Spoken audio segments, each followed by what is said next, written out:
Hello, I'm Sandra Ross, and we are here in this beautiful exhibition called Wildflower Women. 3 women walking country, and I'm here with Ulrike Sturm.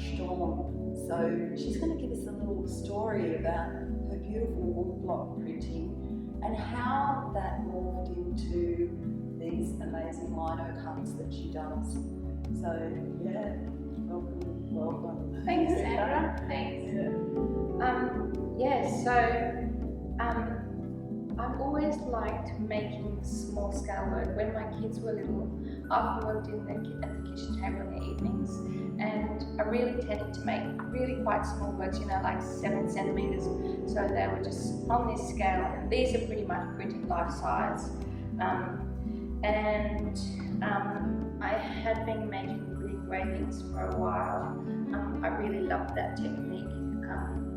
But when I did my Masters at Sydney College of the Arts, my supervisor sort of challenged me on how comfortable I was feeling with my work. I didn't really enjoy that at the time, but he said to me that if you're doing further studies, there's no point unless you're really pushing yourself in some way, and I'd really become a bit too comfortable with these small scale works.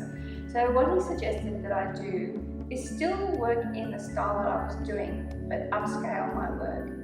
So I thought of a few different ways of doing this. I thought of some stencil art and projections, and I sort of thought, stencil art is related to graffiti. I wanted to find something that maybe I could own.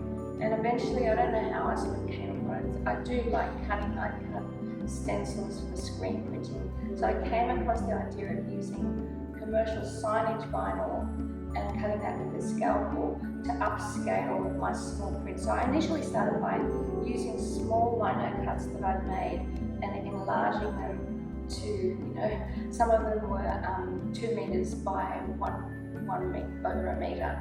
I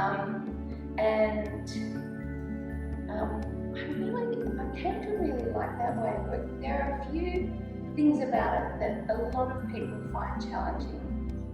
So firstly, I love the fact that the whole wall becomes part of the artwork, and that's probably what people have spoken to me about, that they get it, but they think it's sad that at the end of the exhibition the work is destroyed, because when you peel it off, the vinyl does sort of buckle and it stretches, so you can't peel this off and put it somewhere else.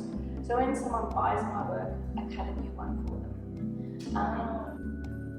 They see the work on the wall and then they get it where they can install it Exactly. at their home or office or whatever. Yeah. Yes, I see. Yeah. And they're really, really stable on the wall. So if we were to leave this here, this would be perfectly stable, easily a decade or more.